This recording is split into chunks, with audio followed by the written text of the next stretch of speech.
Saudações, leitores e seguidores do Instituto Liberal. Eu sou Lucas Berlanza e esse é mais um IL Flash.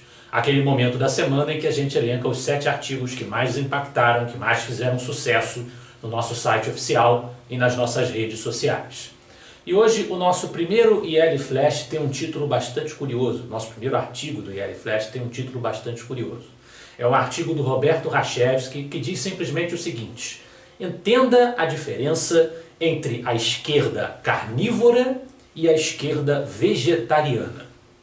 Evidentemente, trata-se de uma metáfora, ninguém está se referindo ao hábito de consumo do esquerdista. Por que se faz essa distinção no texto do Roberto? Ele denuncia que na contemporaneidade, olhando especificamente para o quadro brasileiro, existem tipos diferentes de esquerda e basicamente 2 se destacam.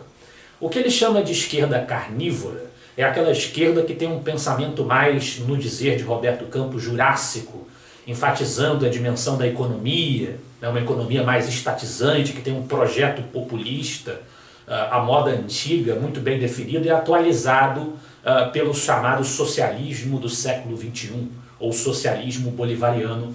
É a esquerda do pessoal do Foro de São Paulo, é a esquerda do PT, é a esquerda de Lula, Kirchner, Hugo Chávez, etc, etc, etc. Né?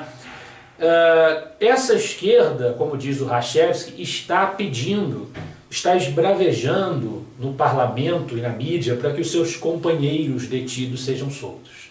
É essa esquerda que é a esquerda carnívora, essa esquerda mais jurássica, mais selvagem. E a esquerda vegetariana é aquela esquerda que posa de liberal, que aceita até uma certa razoabilidade na questão econômica, né, os chamados liberals americanos, que surgiram inclusive do liberalismo, uma inflexão do liberalismo clássico para uma dimensão mais estatizante, mais próxima da social-democracia, e que abarca um certo arcabouço cultural esquerdista. Se fantasiam de liberais, tentam vender uma retórica de eficiência, de mercado, para introduzir ali uma série de regulações, uma série de intromissões na vida do cidadão e levar adiante uma série de agendas que, ao fim e ao cabo, são agendas coletivistas.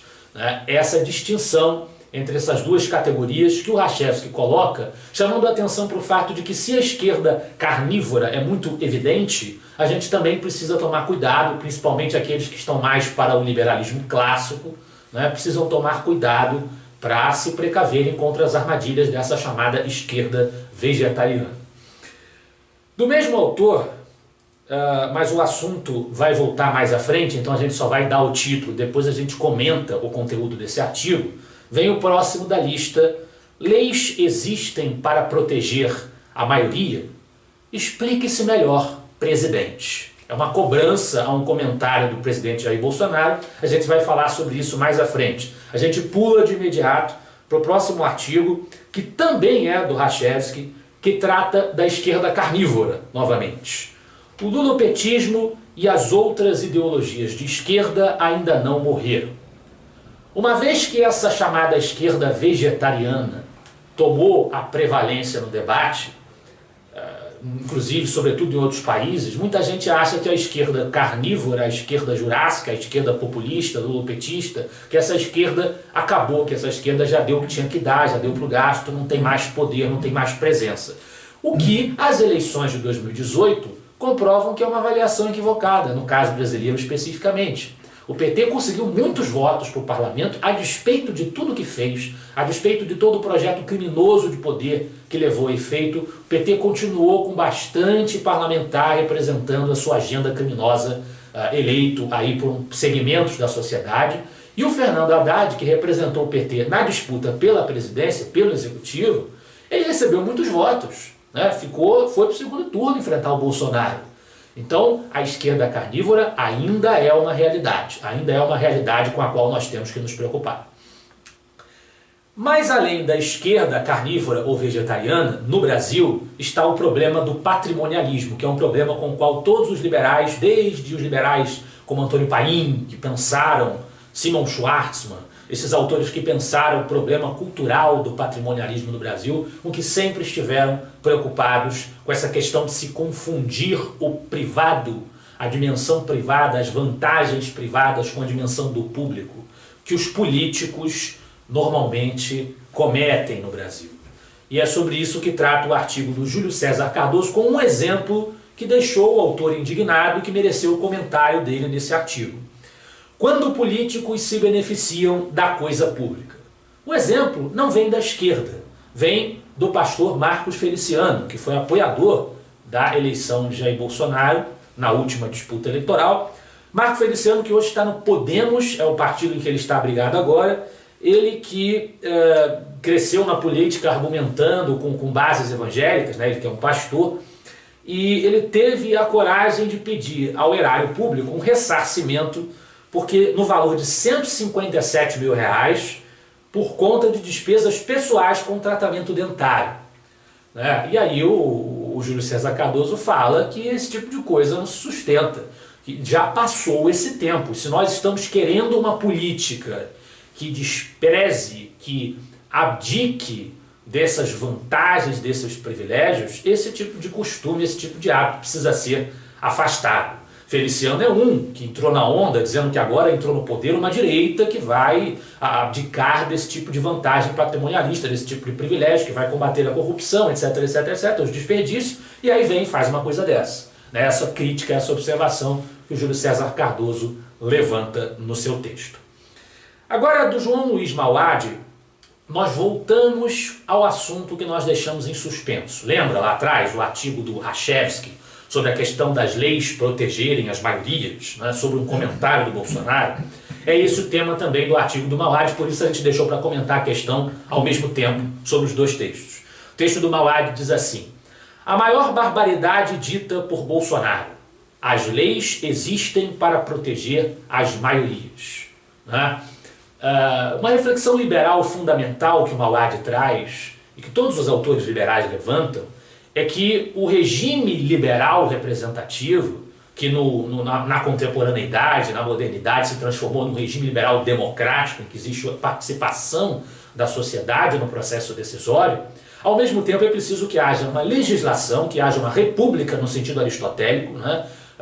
Onde haja a lei, o império da lei, e esta lei existe para resguardar a dimensão das minorias e não das maiorias. Por que isso?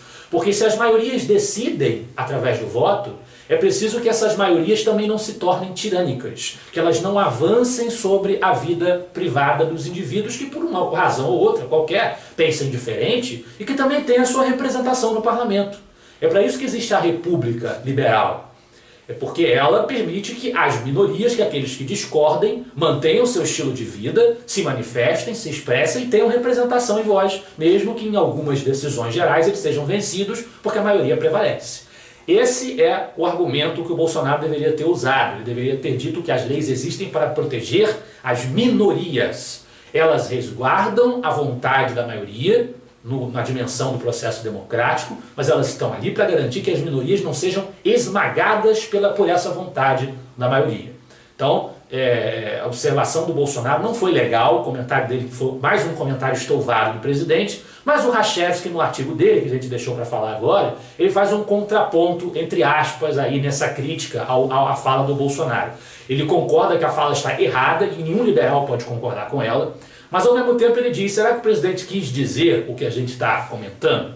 Porque de fato é preciso que hajam leis para favorecerem, entre aspas, as maiorias, na acepção que o Rachevski levanta, no sentido de que existem muitas leis que favorecem, privilegiam castas que estão alojadas dentro da máquina pública, que estão alojadas dentro das benesses patrimonialistas que o Estado oferece, e o exemplo do Marco Feliciano é um exemplo claro disso. E aí ele bota que é preciso que essa questão de se respeitar a maioria no sentido do cidadão comum, né, seja entronizada na nossa cultura política, na nossa cultura institucional, porque a gente tem um país em que o STF solta bandido o tempo todo, solta saqueadores do erário, legisladores que permitem saidinha do presídio para criminosos que mataram os pais em Dia dos Pais e Dia das Mães. Né, esse tipo de absurdo que privilegia poderosos e privilegia criminosos em detrimento do que é o senso de justiça e de direitos do cidadão de bem, do cidadão comum, nesse sentido, faz alguma lógica a gente interpretar nessa linha a argumentação, a fala, né, estouvada do Bolsonaro. Nesse sentido até faz sentido, a lei precisa respeitar mais as maiorias dos cidadãos de bem. Né? Esses abusos são facilitados pelo Estado grande, repleto de invencionices na legislação, e isso tem a ver com a mentalidade dirigista, a mentalidade estatizante que inspirou a nossa Constituição Republicana de 1988.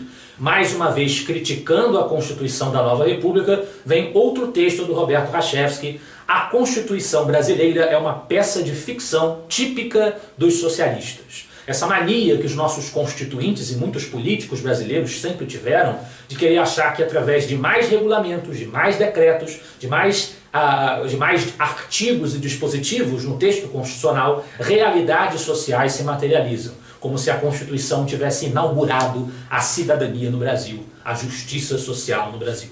E dá no que dá. E finalmente, um artigo do nosso Paulo Roberto Telequer, que lidera o nosso IL Flash de hoje, com uma crítica bem polêmica a um certo segmento do movimento liberal brasileiro. Por um liberalismo limpinho, os liberais contra Bolsonaro. A gente sabe que nós temos um governo, como todo governo existem muitas opiniões a respeito dele, e nós temos um governo que gerou uma divisão muito forte e sensível, com atritos dentro dos meios liberais. Nós temos alguns liberais que resolveram apoiar o governo fazendo críticas independentes, alguns de fora como críticos independentes, e a posição do Instituto Liberal, que não se filia a governos, é abrigar a crítica independente, elogios quando necessário, mas abrigar também a crítica independente. Esse é o nosso papel sob um ponto de vista liberal, mas preferiram tratar o governo dessa forma, uma crítica independente, mas ao mesmo tempo apoiando as coisas com que concordam. Outros entraram no governo, ocuparam, por exemplo, o Ministério da Economia e estão fazendo um grande trabalho, estão levando adiante um grande trabalho com propostas econômicas, principalmente de teor liberal dentro do governo Bolsonaro. Acabou de ser aprovada a medida provisória da liberdade econômica, obra desses liberais que foram para o governo. E tem uma outra turma de liberais que está totalmente contra o governo, que mete o malho no governo todo dia, né, que acha que o governo é uma traição do liberalismo, enfim, que os liberais que se ligaram ao governo estão maculando o liberalismo, uma ala liberal anti-bolsonarista. Mesmo assim, eu gostaria de frisar aqui que alguns desses anti-bolsonaristas, anti-governo total, sistemático, alguns deles também aplaudem quando essa ala econômica leva adiante projetos positivos. Então acho que em algumas coisas todo mundo acaba ficando de acordo. Em algumas coisas todo mundo se entende, todo mundo entende que são necessárias para o Brasil. Mas há essas divisões, essas divergências de posição a respeito do governo Bolsonaro, e aqui no Instituto Liberal a gente já publicou artigos com as mais diversas visões. A visão do Paulo Telequer é de que o pessoal do Livres, por exemplo, que é um movimento suprapartidário liberal que é bastante crítico ao Bolsonaro, bastante hostil ao Bolsonaro, que o pessoal do Livres cometeu um erro estratégico quando quando estava no Partido Social Liberal, preferiu sair do PSL quando Bolsonaro foi acolhido no partido. Bolsonaro, que já crescia como um candidato à presidência, foi acolhido no partido para hospedar a sua candidatura ali. O pessoal do Livres não aceitou a presença do Bolsonaro e saiu do partido. Para o Paulo Telequer foi um erro, porque na onda do bolsonarismo, esses liberais que estavam no PSL, se tivessem sido a base do Bolsonaro, eles poderiam ter sido eleitos em vez de uma série de políticos oportunistas e clientelistas do PSL que foram eleitos somente por causa do nome do Bolsonaro. Esse foi o nosso IL Flash de hoje. Eu espero que vocês gostem dos artigos. Semana que vem estaremos de volta. Afinal de contas, para nós, você é a parte mais importante da sociedade. Até a próxima.